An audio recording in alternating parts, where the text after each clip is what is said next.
Yoruba ò kì í ran Yorùbá lọ́wọ́. A máa criticize ara wa ni. Ẹ wo ìtàn Yorùbá.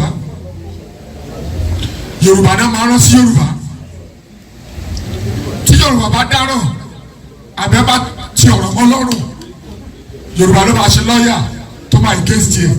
Yorùbá ló máa ṣe adájọ́ tó máa jù sẹ́wọ̀n. À ń pariwo pé Yíbò fìbò dáa.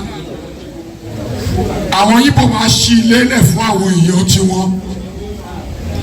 Wọ́n á kó aṣọ sílẹ̀ fún wọn ẹ lọ lò ó. Yorùbá máa gbowó tá a bá fẹ́ lólé. Very very few ló ń support wa. Nísìnyí àti báṣẹ wa débi pé apartment là ń lò. A máa rent apartment tá a bá fẹ́ lólé tó dáa.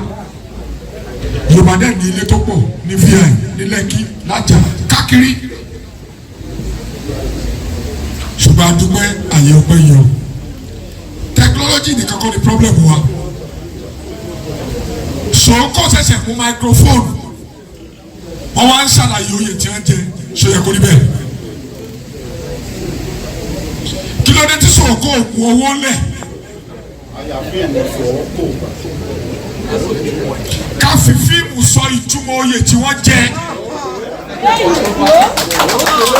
Kí gbogbo community kan explain.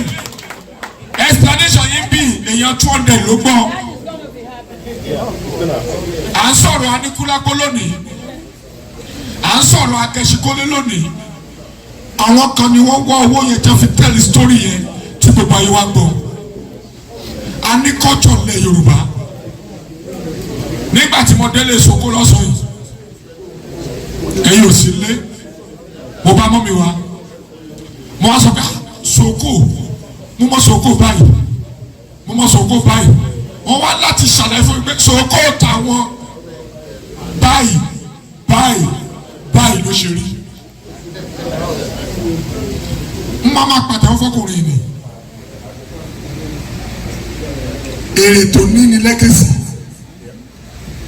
kì í sọ̀rọ̀ owó. Mo máa yóò ti máa bọ́ lọ́wọ́ ẹ̀ báyìí. Ẹ pàtẹ́wọ́ fóbìnrin yẹn náà. Ẹ pàtẹ́wọ́ fóbìnrin yẹn náà. Mr. Lati, ẹ pàtẹ́wọ́ fóbìnrin náà. Mr. Mrs. Ẹ má bínú, Nàìjíríà láti wá. Ọkùnrin náà ẹ má bínú mà. Nàìjíríà láti wá. Tá a bá ti dárúkọ ọkùnrin àti bàbá ti dárúkọ gbogbo ẹ̀pọ̀ ni yóò ti bá wa náà. Nǹkan ṣe wá lé. Sir, to answer your question, sir, we need government support. We need individual support. Kò sí iye tẹ́ ẹ ná sórí mọ́fì tó lè sọnù. Èrè wà mbẹ. Ṣùgbọ́n tá a bá rẹ ní bálà, ọ̀la ò kì í yá. So wọn bá dákàrà wọn bá ká tọwọ́ èkú wọn bá tọ́ lọ máa fi lójú.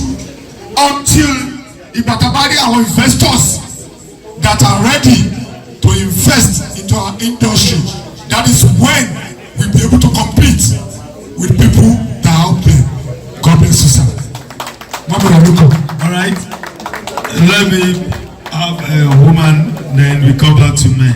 Like you said, let's know the budget that's going to carry the story of Soko out. And you're going to do that movie. Okay, okay, what that am I coming to do? Thank you, ma'am. Soko. Ẹ máa ṣe móvì yẹn. Ẹ jẹ́ kí Kògbẹ́rẹ́gbẹ́. Mrs. Kògbẹ́rẹ́gbẹ́ máa bọ̀. Kí ni láyé délé? You have scored another first. Gbogbo ń ta bá mú kó ń bí lónìí. To the glory of God and you two, the two of you. Ní ṣe móvì yẹn ní wíṣíwọ́ṣì. Kò gbọ́dọ̀ jẹ́ bẹ́ẹ̀ sà. Ẹgbẹ́ ló máa gbé. The whole association. Ló máa gbé. I'm saying this tonight. Unfortunately enough, is one of our members. Is a public director on our TGD. Ẹgbẹ́ ló máa ṣe móvì yẹn. Ṣùgbọ́n tó máa ṣàgbẹ́tẹ̀lú ẹ̀rí. Tonight, your president is giving you a direct order. write a good script, do your research about Soko, and let me have that proposal on my table, and it will be done. Thank you. Thank you. All right. It's really nice. It's really nice.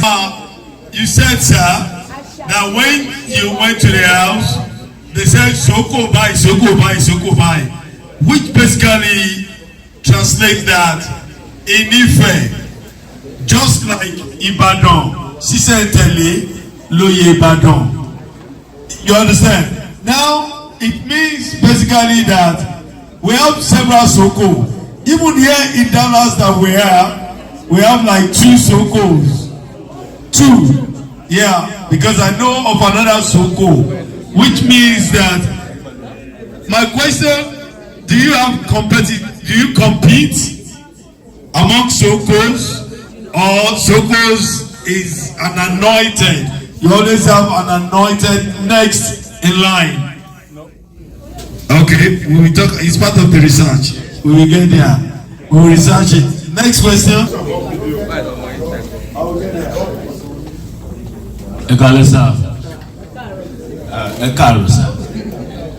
A question to me, sir. Usmali, you understand? Many directors say you come directors see gbogbo actors to one me. Èmi náà lágbára Ọlọ́run mo ti ya aṣẹ́ méjì. Ìkan wo no African Magic ilé tó kún bọ̀ àṣẹ ọ̀sán. Joy bá mo tẹ̀ ní Ìbàdàn pẹ̀lú àwọn ndé sí. Ó lọ àwọn nínú àṣà. Akẹ́lẹ́ máa pé mo mọ́lé díẹ̀. So sàyìn kan máa ń ṣẹlẹ̀ ní industry ìsàìjọ tó lọ́wọ́. Kí ni ó jáde nígbà tí mo kọ́wọ́ ya first job mi? Ó fẹ́ di ọ̀rọ̀ tó yẹ pé mo fẹ́ rí àgbàlagbà fi bọ̀ mi ò ṣe. Ẹ̀mọ̀ bàtà bá gbé àgbàlagbà síṣẹ́ tán gbowó fún olùtẹ̀ àbọ̀ wọn. Àwọn tá ń bọ̀ tá a ṣe. Ẹ̀bùn wọn. Ẹ má bínú sàtúbà dàbí pé ẹ mọ̀ gbà tí èèyàn wá láti ibi báyìí tó wálé láti wá yaṣẹ́ ẹ mọ̀ ó yẹ á ti fàtẹ́fàtẹ́ mọ̀ ó yẹ kó ti encourage wa díẹ̀ pé a sì ń lé tábà ti yaṣẹ́ tán àtún padà síbi nǹkan tẹ́ bá lè ṣe kẹ́ fi ràn án lọ́wọ́ iná ìgbà wa fi push a sọ pé kì í ṣe jáde ẹ lè jọ tó lọ́wọ́ lórí page Instagram ẹ ní followers díẹ̀ ẹ kàn tẹ́ bá gbé sókè ẹlòmíà ní 200,000 ẹlòmíà ní 150,000 ẹ lè ti gba owó kí ni ìyẹn mo rí pé kò dáa. Kò dáa rárá. So nígbà tí mo yaṣẹ́ mi yẹn ó fẹ́ di pé ọ̀rọ̀ but mílíọ̀nà bí i máa mílíọ̀nà dáadáa. Mo mọ editor. Ọ̀nà manager nàìjíríà ọ̀nà wa sọ pé kí n má ṣe bẹ́ẹ̀ bó ṣe fídíò kan gbà mo fẹ́ sọ ẹni tí mo sọ yìí àgbàlagbà ni wọ́n ní wọ́n lórí tó pé. Wọ́n ti bẹ̀rẹ̀ question wọn pẹ̀sọ́ dáa kó rí bẹ́ẹ̀. Ṣé dáa kó rí bẹ́ẹ̀ sà. Thank you sir. Ẹ ṣe. Uncle. Hello. Ẹ jẹ́ bá mi fún ọ láti ẹ̀wọ̀n tó yọ lọ. God bless you. Èmi àti ètí náà wà lálẹ́ àbí. Talẹ́ ni mo ti ń sọ. Ẹ bọ̀ lẹ́sà. Let me ask you a question sir. Màá dìde dúró mi kó lè yí sí. Ṣé bẹ́ẹ̀ lọ school jẹ́ sà? Nígbà tẹ jáde yunifásitì, ṣé fíìsì ló bá ń wáṣẹ́? Báwa ṣe ríṣẹ́? Bọ̀ ẹ̀ sanwó school kẹ́tọ́ jáde. Bọ̀ ẹ̀ kò fíìsì pé kó bá ń wáṣẹ́. Thank you sir. Àdéhùn ọ̀tọ̀ọ̀tọ̀ náà. Torí ẹ̀kọ́ sẹ́yìn ni ò jẹ́ ká ẹ mọ̀. N tí mo sọ lè yí mọ́ra sá. Èmi tí wọ́n ní industry almost 40 years tí mi ò ṣiṣẹ́ oṣù rí. So ó yé mi pátápátá. Tí o bá kọ́ṣẹ́ yẹn tó bá mọ̀ á mọ̀ pé àdéhùn méjì ni tí n bá bẹ́ẹ̀ ṣe fíìmù mi níbẹ̀ polówó. 2 different things. Tó fẹ́ kí n bẹ́ẹ̀ polówó wà á sọ fún mi lọ́tọ̀. Mo lè má gbowó. Wà wá bá mi. Mr. Lati fíìmù tiẹ̀ bá mi ṣe ti jáde ẹ̀ẹ́dẹ̀ jọ́. Ṣùgbọ́n tó wá pé nǹkan ẹ bá mi sọ láti rẹ̀ ni pé ẹ fẹ́ kí n bá yín ṣe fíìmù kí n bá yín polówó iye tí máa ṣáàjì ní ayàtọ̀. Mo lè ní iye báyìí mo fẹ́ gbà torí mo ti rò méjèèjì mọ́ra wọn. I'm not under any obligation. Marketing ò sí inú iṣẹ́ tí mo gbà pẹ̀lú yín. I am a role interpreter. Mo fẹ́ bá yín ṣe fíìmù. Ẹ̀sọ́ sáyẹn that is number 1. Màdá ẹ̀ gbọ́dọ̀ fẹ́ràn tó bá bẹ̀rẹ̀ màdá ẹ̀ lò. Number 2, in the movie industry, there's what we call culture of respect and respect for culture. If you learn that trade very well, you know that what is keeping us going in Yoruba movie industry is that respect. I am the president today by the grace of God. TJ Kosoba Yobilola, Toba Yosin, my leader, Ekabosa. Culture Nuguaru. And in cause a very senior colleague to Tibet. I don't think back to Waleo, Toba Debama, relate Belu, as any to Tibet industry. This my sister has been in the industry for a very long time. Sugar, oh, Shomashe. Wọ́n fẹ́ ṣe master wà kọ́kọ́ ṣọmọṣẹ́ náà. The rudiment of this profession is very terrible, it's very tough. You can pick all the money in this world, but there must be an altar of respect and honor. Ogun alágbàro kìgbé. If you invite me for a job, tó bá pè mí ní pé wọ́n sí, cover me 1 million money mi ò ṣe. All right, thank you so much. So yes, sir. The walls out to your question.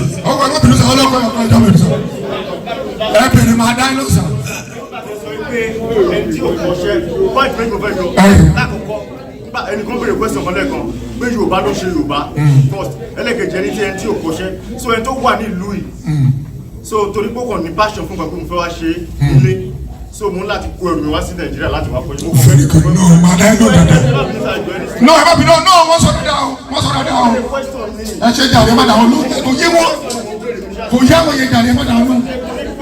Torí pé mi ò lè wọ lọ sí Nàìjíríà lọ láti lọ kọ́ṣẹ́, mi ò gbọ́dọ̀, mi ò lè sọ pé mo fẹ́. Ẹ lè ṣe fíìmù, ẹni ráì láti ṣe. Ẹ tó tí ìmọ̀ tẹ́ ṣe náà ni ẹ tó dá lóhùn. Ẹni sùúrù sa, ẹni sùúrù, láyé lẹ́mìí ní dá lóhùn mọ̀ bọ́ ẹ dá lóhùn, I'm educating you. In the industry, I am old enough to be your father. In the industry, but lójú ayé mo lè jẹ́ gbèsè àkájọ jẹ́ intimate. Ọ̀nà mẹ́ta ni ẹ lè fi wọnú industry wa. Ẹ lè wọnú industry wa as an investor. Ẹ má tójú bọ̀ nbẹ́ ẹ̀ mọ̀.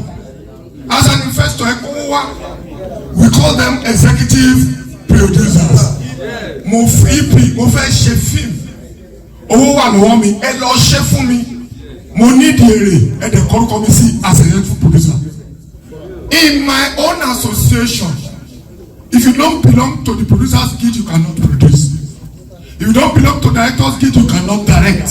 How many times mo ti ẹ̀rọ bá wà? So ẹ lè kọ́ṣẹ́ láàrin ọdún kan. Ìgbà tẹ́mi dàgbà ni mo lọ school o. Àwọn ilé ìlówó lọ school láti kékeré. Ṣùgbọ́n àti ọgbẹ́ bá nìkan náà dání. So ẹ lè padà lọ kọ́ iṣẹ́ yẹn lọ́dọ̀ bá ọtí dání lọ́dọ̀ Olúwadé Adékọ́lá lọ́dọ̀ Mr. Lati lọ́dọ̀ Bello. Iṣẹ́ tẹ èèyàn bá ní kẹ́sì inú ẹ̀ èèyàn kọ́ ni o. Thank you, sir. Yeah, sir. I have a contrary view. My president. Senator. No, I have a contrary view. And this contrary opinion, I had it when they started creating the guilds. The idea of guilds of producer, I did put into President Jide Kosoko that time, that such guild does not exist. Producers is based on interest and investment. Anybody can come to me with a script like Soko and our auntie that decide. The idea of executive producer is just a nomenclature that is created for those that brings in money. It's a nomenclature. The producers are people of deeper interests. They don't have to be part of the business. They don't have to learn theater. They don't have to learn acting. But if I am, as a script writer, I have a script, and I'll go to Soko, because I'm going to Soko because of Soko's interest. Soko's interest is what is sitting him down here today. Soko is giving me the money. You want to take him as executive producer, but I can give him the role of producer, and he will produce the movie, and it's going to dictate, because the movement of movie production is you have producer, the writer goes to the person who is dropping the money, because the producer is the one who is dropping the money, and say, "Oga, script me. Oh, this is a lovely script." He gives me the money, and he asks me, "Okay, form a company, form a team," and we form a team, and we invite director. The director comes, and both of us work and call actors. Guild of producers, I still have a reservation. Can I quickly answer you? Go to the Right. Aninko, you are my brother and friend. My reduce over there. Àǹfààní wà fún anybody láyé láti produce movie. It's not compulsory to join ẹgbẹ́ kankan. God bless you. That's Afolabi no, ọkùnrin ní sùúrù. Kò ń ṣe dandan kó join ẹgbẹ́ kankan. Ẹni tó ń bá mi sọ̀rọ̀ kì í ṣọmọ ẹgbẹ́ mi. Ọ̀rọ̀ sáyé balógun ló wà. Mo lè bá ṣiṣẹ́. But concession wà. If you are one of my members, ma consider ẹ ṣíwájú lómi. Tó o bá ní script tó bá gbé wá fún mi tí o bá join ní owó láti Amẹ́ríkà, mo lè ní 5 million máa gbà, mo lè 10 million máa gbà. But tí Ìjẹ̀bú Òde bá pè mí. Ìṣíwọ̀ ni òun Ìjẹ̀bú ìṣíwọ̀. Tó bá pè mí sí tó bá fún mi ní script yẹn. This is what has been keeping us going in the Yoruba industry. Ìbá ti crash, àrùn là ń ṣe o, à ń support ara wa, kí industry ẹ má lè kú. Mo ti bá ṣe fíìmù tí mi ò charge ẹ rí. Tí bá ti wò tí bá gbé script ẹ dáa, ìbá rí máa débi iṣẹ́ on the 5, àpò 10, àfò oúnjẹ lẹ̀, tí bá dẹ̀ lọ nǹkan báyìí ni màá ṣe. Àwọn Ọdúnladé Adékọ́lá, Adébáyọ̀ Sàlámì, Bello, Jídé Kòsọ́kọ́ àǹkó, wọ́n sì ń ṣe láti support industry yẹn. So I sọ pé compulsory you have to join our association. I sọ pé compulsory you have to join our guild. But why? Tàbí dá producers guild lẹ̀, àti directors guild lẹ̀ pé a fẹ́ wo ẹni tá a máa mú tó bá ṣe fíìmù tí ó dá táwọn èèyàn máa ń bú wa. A lè sanction ẹ̀, a lè withdraw license ẹ̀, ká lè kóra wa jọ kẹ́nu wa lè kára wa. In the next few days now, precisely on the 20th, àwọn directors guild ẹgbẹ́ wa TAMPAN TGD wọ́n máa ṣe seminar ní Radisson Blu. Over 200 directors ló wà lọ́dà mi. Wọ́n máa jókòó síbẹ̀, àsọ modern technology tó ń ṣe é nu iṣẹ́, àbára wa sọ̀rọ̀. Tó o bá sínú directors guild, o lè direct. Ṣùgbọ́n mi máa charge extra. Bí ìgbà tó ẹgbẹ́ ń ṣe Toyota l'Amẹ́ríkà, tí wàá sọ pé Ford ló fẹ́ lọ gbé wá ní Germany, wàá san extra. Am I communicating? You are over communicating, but you see, I thank God people àti agree lórí ọ̀rọ̀ yẹn wípé ní orí producer guild, because argument mi gbà ẹ ni wípé ṣé bí mo ṣe wà nínú TAMPAN mo wá fẹ́ ṣe movie mi ò ṣe member producers guild, so does it mean I will not bring money to okay, it's clear now. Ó ti ní ṣubú olúwa mi ṣubú ẹjọ accept mi bí mo ṣe mọ sọ ni mo fẹ́ bí baba Lati kí ni kí ni plan or like báwo lè ṣe ń ṣe industry you know, I don't want to know, you know, for group but I believe all of you are actors and actresses. Kí ló ṣẹlẹ̀ pẹ̀lú àwọn older generations yìí? Look at, for example, Baba Abija. That man got into an accident. He was, you know, that man, had a lot of encounters before Jigon discovered him. Look at Lalude, Kamo State, discovered mine. Look at Yagunko.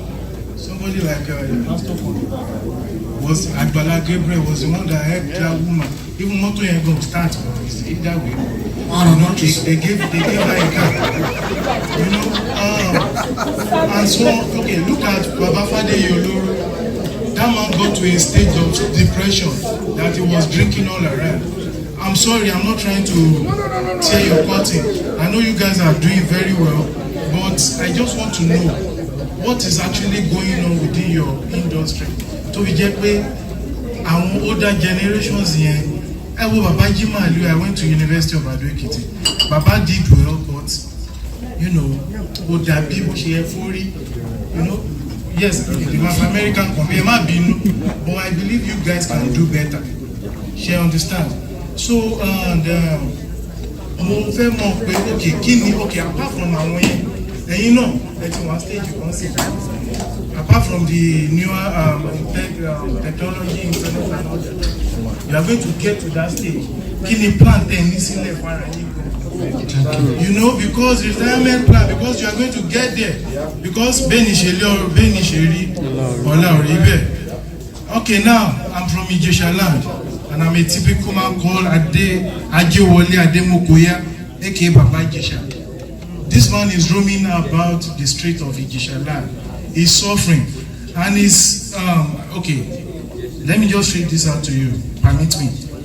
Somebody wrote this, and it's one of my leaders in Ijesha. It says, it pains me that Ajewole Ademokoya, also known as Baba Ijesha, a contemporary with Duro Ladipo, Aisho Pepe, is completely unrecognized.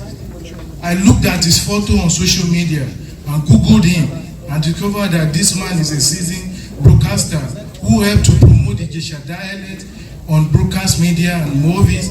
It's like the snake that disappeared without leaving a trace on the rock in Nigerian entertainment. The most beautiful thing about this falling star is how it has come to become a nomad. This man has invested so much in the movie industry. He's an Ijesha man. Baba Salam was an Ijesha man. Killer Lati fi help people. Because it has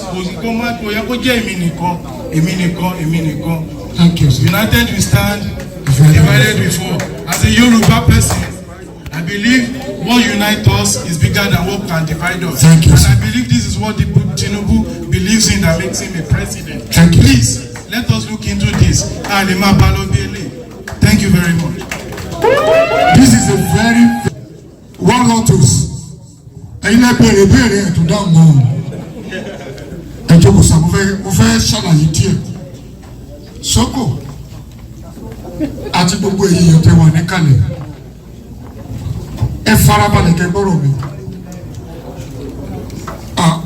mi ní dààmú ẹ rẹ́dí láti gbọ́ mi ní o kọ́ṣọ̀ tẹ́ bèrè yẹn gbà tí dáhùn rárá bọ̀tọ̀ wọn ti promise pé gbogbo tí wọ́n ti bèrè onímọ̀dá is a very sensitive question. Esa kí ni Nàìjíríà ṣe fún rí ẹ bá ẹni sùúrù sá ẹ jẹ́ máa bẹ̀rẹ̀ kọ̀ọ̀kan Nàìjíríà ló bí gbogbo wa kí ni ẹ ṣe fún rí àwọn tó sá fún Nàìjíríà tí wọ́n jẹ́ rìtáyárì iṣẹ́ lọ́wọ́ gbà ẹ tó sá fún Nàìjíríà ó ṣẹ̀ṣẹ̀ máa change báyìí ni ẹlòmíì ibi tó tòsí tó fẹ́ gba owó òògùn ẹ̀ ibẹ̀ ló kú sí Nàìjíríà nìyẹn sá tẹ́ bá wà ní church kan ṣe pásítọ̀ ló máa kọ́lé fún yín. Our community can just share my city and my calling for you. I think I want realistic. I am the president today. Adenrele oríṣiríṣi. Ṣùgbọ́n tó ń pẹ́ TAMPAN jẹ́ the largest and the foremost. Náà ṣe ń sọ̀rọ̀ sí wa. Ọ̀pọ̀lọpọ̀ àwọn tẹ́ ń sọ̀rọ̀ yìí. Bàbá wa ni wọ́n. Ẹ̀gbọ́n wa ni wọ́n. Ọ̀gá wa ni wọ́n. Ọ̀pọ̀lọpọ̀ láti ṣe fún. Ṣùgbọ́n táwọn ò lè máa lọ sórí rédíò lọ máa sọ because baálé ilé tó bá ń sọ fáwọn ọmọ ẹ pé mo ti fọmọ mi lọ́wọ́ school is not responsible. ẹnìkan kú ọ̀fíìsẹ̀ntì náà àwọn elders wa I collected 5 million naira from Globacom fún nígbà tó sick ṣé mo kọ́ lọ sí rédíò ó pọ̀ bẹ́ẹ̀ ṣùgbọ́n pọ̀lọpọ̀ kì í ṣẹgbẹ́ you don't know that.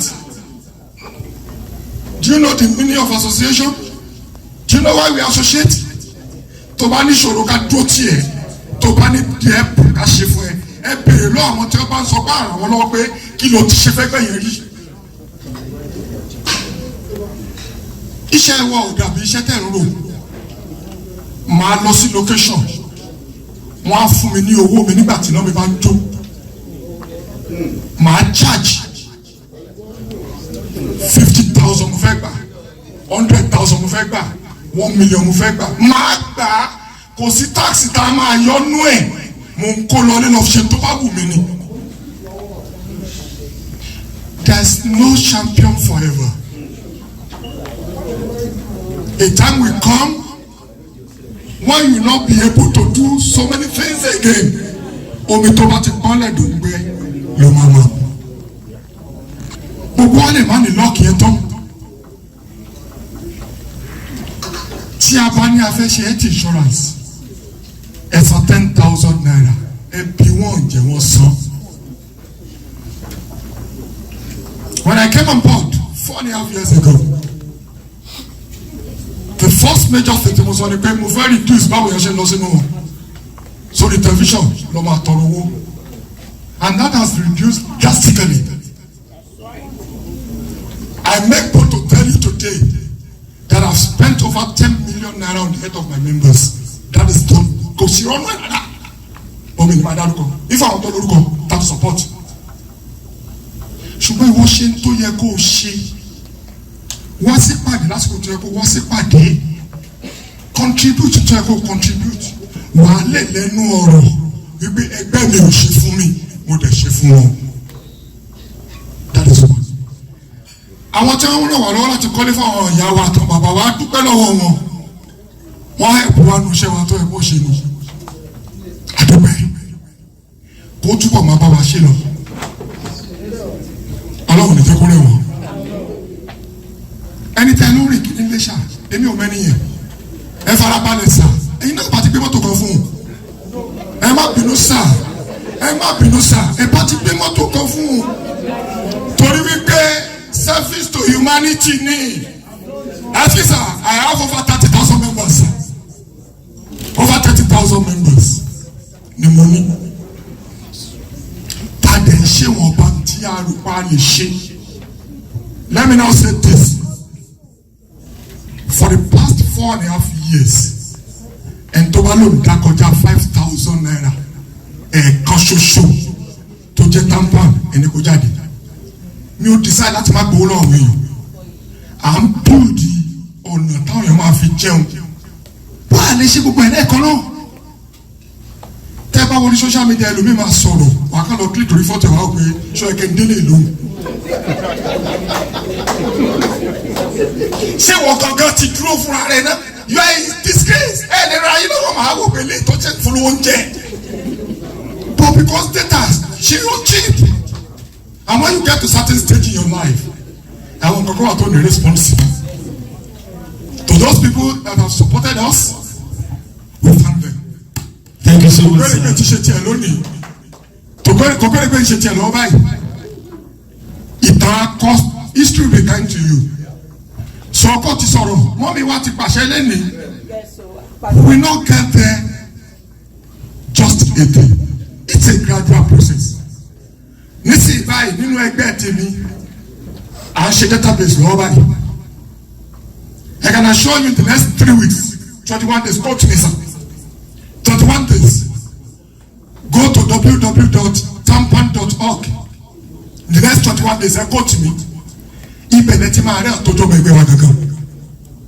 Clerics àfi ń ṣe ni wípé nígbà tẹ́lẹ̀ bọ̀dọ̀ bá bèrè question lọ́wọ́ mi màá ní ẹ lọ́wọ́ orí wẹ́bsáìtì wa tẹ́ ẹ̀ bá tirẹ̀ nìyẹn ń bẹ̀ kì í ṣọmọ ẹgbẹ́ wa.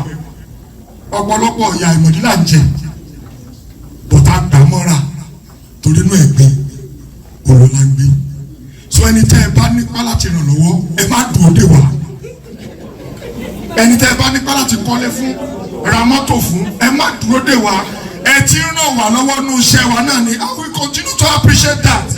Once again, thank you for everything you have done. God will be with you sir. And sir, Not as easy as that sir. Sir, now that you have data, it's the beginning. Now from there, sir, the insurance money. Let me just say the insurance money will be taken from source. Let me say this, sir. It's easier said than done. Tí ọmọdé bá ń ṣàárẹ̀, tí dókítà bá fẹ́ fún lábẹ́rẹ́, ó máa rò pé dókítà yé ti òun ni. Wọ́n ní àgbòrò ọmọdé lọ́wọ́ kú. Ẹlòmíì wà tẹ́ bá sọ pé 20,000 ní minimum wage. Á lọ bá bọ̀dọ̀ sàgbé ẹgbẹ̀mí lọ́fẹ̀ẹ́ òbí ń pa mí o.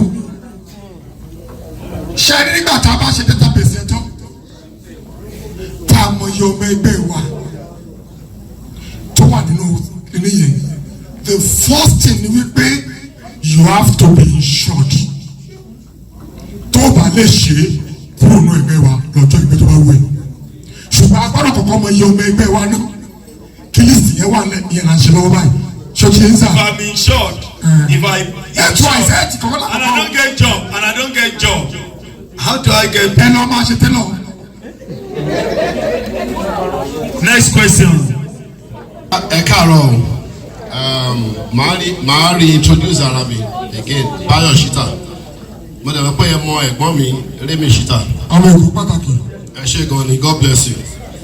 Question tèmi kò pọ̀ rárá kò ju pé America ta wà mí and other countries of the world advanced countries of the world tẹ́ bá lọ California tẹ́ bá wá Texas wọ́n ní Texas wọ́n lépo wọ́n ní medical industry medical wa tẹ́ bá dé California epo àti Hollywood ni they're making so much money lórí Hollywood yẹn so Nigerian government ti sọ oríṣiríṣi fún wa pé okay ẹ̀yin tẹ́ ń kọrin ẹ̀yin tẹ́ ń ṣeré a máa pò lówó kan sẹ́gbẹ̀ẹ́ fún gbogbo yín wọ́n ti látara yín Jonathan láti ń gbọ́ ariwo yẹn my only question ni pé ní orí eré ìtàgé yìí how are we tapping into that fund? ọ̀fọ̀ alówó. irọ́ ọlọ́pàá. ọ̀pọ̀ ẹ̀ máa gbọ́ sà. ṣáàrì sà tẹ́ bá ka interview mi few days ago ẹ má fi wá wé Amẹ́ríkà ẹ má fi wá wé India à ń grow díẹ̀díẹ̀ ni kò yẹ ká máa tọrọ lélo báyìí